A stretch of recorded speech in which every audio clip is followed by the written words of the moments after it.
USA and Canada ऐसे तो काफी डेवलप कंट्रीज मानी जाती हैं, पर पिछले 2 हफ्तों में जिस तरीके से यहाँ 2 इंडियंस की जान ली गई है, उससे हमें समझ आता है कि यहाँ आज भी हमें कीड़ों की तरह देखा जाता है जिनकी कोई वैल्यू नहीं होती। इस वीडियो को एंड तक देखना, क्योंकि आखिर में मैं आपसे एक डिफिकल्ट सवाल पूछने वाला हूँ जिसका जवाब आपको काफी सोच समझ के देना है। पर पहले हम बात करेंगे 45 इयर्स की मेघना पटेल की, जो पिछले 10 साल से अपने पति, एक बेटे और एक बेटी के साथ यूएसए में रह रही थी। और मेघना फैटफिल्स नाम के स्टोर में काफी लंबे समय से काम कर रही थी। 23 मई की सुबह भी वहाँ सब नॉर्मल था, पर अराउंड 8:30 बजे वहाँ एक व्यक्ति आया जो मेघना पटेल के लिए सिर्फ एक कस्टमर था। पर उसकी नजर में मेघना पटेल एक ब्राउन स्किन महिला थी, जिसे देखते ही उसने डाउन कर डाला और एक ही बार में मेघना पटेल को खत्म कर दिया। कुछ ऐसी ही घटना हुई कनाडा में रहने वाली 22 साल की विधि के साथ। ये भी गुजरात की रहने वाली थी, कनाडा में अपनी लॉ की पढ़ाई कर रही थी और कुछ ही समय में कनाडा की सिटीजनशिप लेने वाली थी। 15 मई की शाम ये अपने घर से बाहर टहलने निकली, पर नायगरा रीजन में बिजी स्ट्रीट पर इन्हें दिन दहाड़े बुरी तरह स्टैब कर दिया गया। डॉक्टर्स ने बताया कि हमला इतना भयानक था कि शॉक के कारण विधि का ब्रेन शट हो गया। विधि के साथ यह हादसा 15 मई को हुआ, पर उसके परिवार वालों को इसकी जानकारी 26 मई को मिली। ये दोनों इंसिडेंट कोई थर्ड वर्ल्ड कंट्री में नहीं, बल्कि खुद को सेफ कहने वाले यूएसए एंड कनाडा में हुए, जिसमें 2 लोगों की जान बिना कोई रीजन के ले ली गई। यूएसए से एक और वीडियो सामने आया जहां एक इंडियन कपल नॉर्मली टहलता हुआ दिख रहा है, जिन्हें एक अमेरिकन व्यक्ति देखते ही मॉक करने लगा, उनके साथ रेसिज्म करने लगा और उन्हें इंडिया जाने कहने लगा।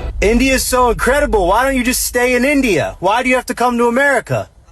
To explore world. No, we don't want you here. You gotta go home. Okay. Get the out of my country.